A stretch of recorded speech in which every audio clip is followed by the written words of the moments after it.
Грчката влада денеска соопшти дека нема да оди со брза постапка за договорот од Преспа. Имаме намера да биде информиран и последниот грчки граѓанин за аспектите на договорот. Сметаме дека е важно да се одржи ТВ дуел со лидерот на опозицијата. Неделните изданија на весниците ќе го објават целиот текст од договорот. Се дел од следните чекори на грчката влада во пресрет на ратификацијата на договорот од Преспа. Во соопштението се наведува дека во никој случај нема кришум да донесат договор клучен за еднината на Грција и стабилноста на регионот. По изгласувањето на довербата на владата на Ципра се очекува грчката влада договорот утре да го достави до Собраниската комисија за надворешни работи и одбрана, а клучната седница за ратификација се очекува да се случи идната недела. Според информациите на Телма, тоа би се случило в понеделник или вторник.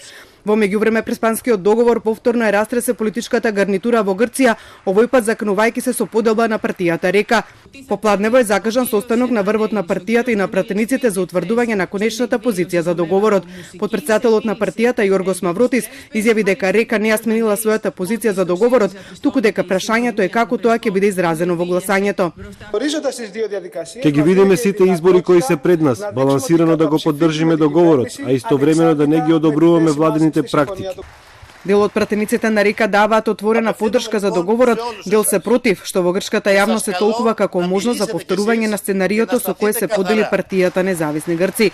За сега двајца од пратениците на Река се изрично против договорот, додека други поддршката ја врзуваат со одржување на предвремени избори. Мавротас денеска го оцени појаснувањето на договорот дадено во официјалната нота од Македонија како позитивно. Нотата со која земјава вчера ја извести Грција за уставни измени, инаку беше искористена од Ципрас во обраќањето до пратениците, да каже дека таа не само што информирала, туку и појаснувала. Прво дека терминот nationality се однесува исклучиво на државјанството и не го дефинира или сугерира прашањето на националноста.